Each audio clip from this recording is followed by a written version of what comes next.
welcome. I'm Shannon, the Daily DIYer, and today I'm going to show you how to make your own spring tulip wreath. Stay tuned.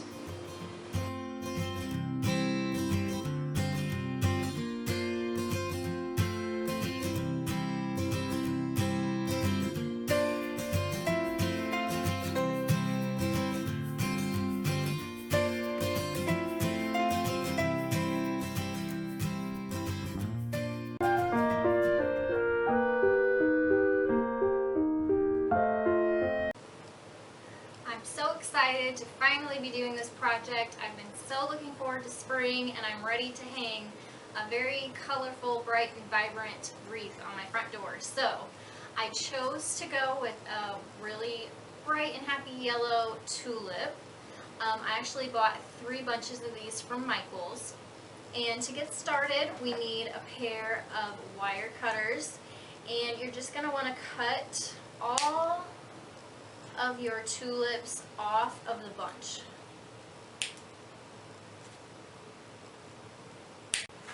So now I have a good full pile of these little tulips all cut from the bunch, and I'm going to be using a medium-sized grapevine wreath for this project. So I'm going to gather 4 bunches, or four of the little stems from the bunches together at once. So I'm going to cut off some of my wire. I'm just using a green wire.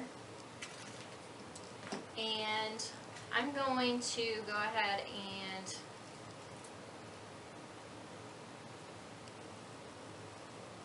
gather these together.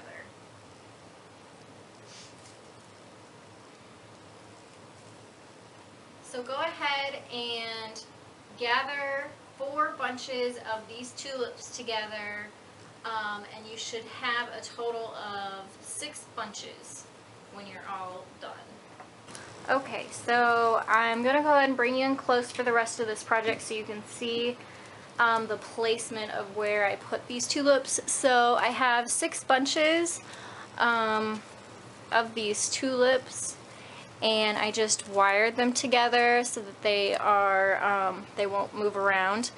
And because these are silks, we can bend these.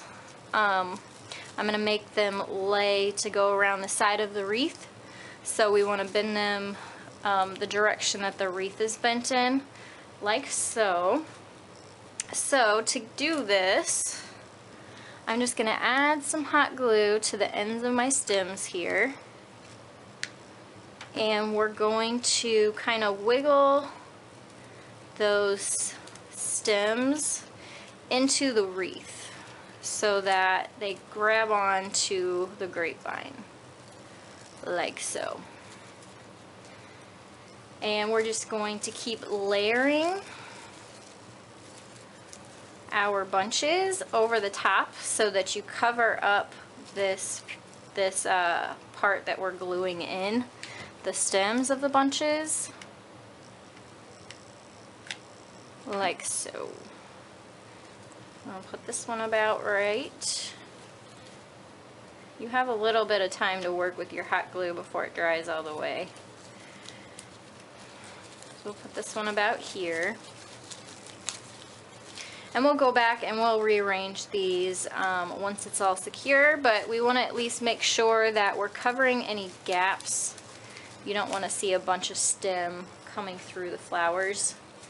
So this is 2 bunches, and I'm just going to go ahead and continue to go around the wreath.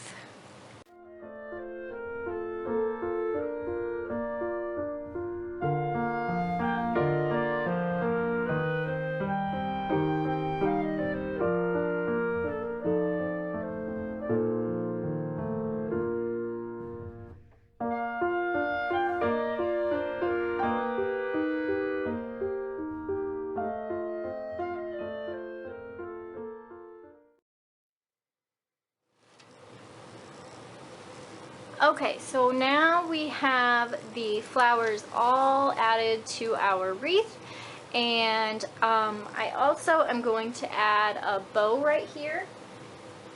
I went ahead and pre-made this bow.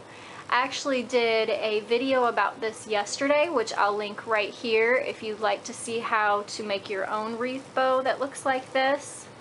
And so I'm just going to attach this bow right here on my wreath. So I'm going to get so it's set up for that, and then I'll show you how to do that too. So to attach your bow, I fed some floral wire back through the center of this bow, which can be a little bit tricky. So if you want, before you close your bow off, you can actually put your wire in and then glue the center back of your bow together. But mine wasn't too terrible to feed through if you want to do it after the fact. You can actually use pipe cleaners too instead of floral wire if you'd like to do that. I would get whatever color wreath yours is. I would suggest getting something that blends in. Like for this, I would say brown. So now that we have our wire through our bow, I'm going to add some more hot glue to the back of the wreath bow. And we're just going to put this on our wreath where we want it. And that looks good to me.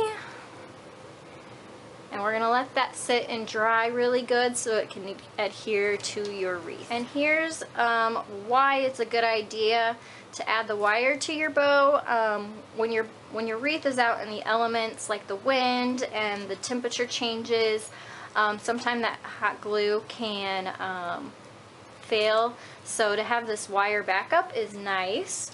It just adds some extra security. So you take one piece of your wire through the middle of your wreath and another piece of wire through the outside bottom of your wreath, and connect them and twist them in the middle, pulling it tight. And you can also, I would actually suggest doing the same thing to secure your flowers around the sides with some wire, floral wire too, just to make sure that your flowers don't go flying off in the wind. You can add some wire like where you put the glue, just right around here, and then tie it on the back for extra security. But that is our finished wreath, which I will show you in just a second. And here's our finished wreath. You could definitely add a monogram up here. I think that would be cute to do like the last letter of your name. But I actually am going to be adding our house numbers down the side too, just to do something different. And I hope that this project inspired you. If it did, give it a thumbs up and hit that subscribe button. I'll also link down below that video of how to make your own wreath bow down in the descriptions below, so make sure to check that out. Thanks so much for watching.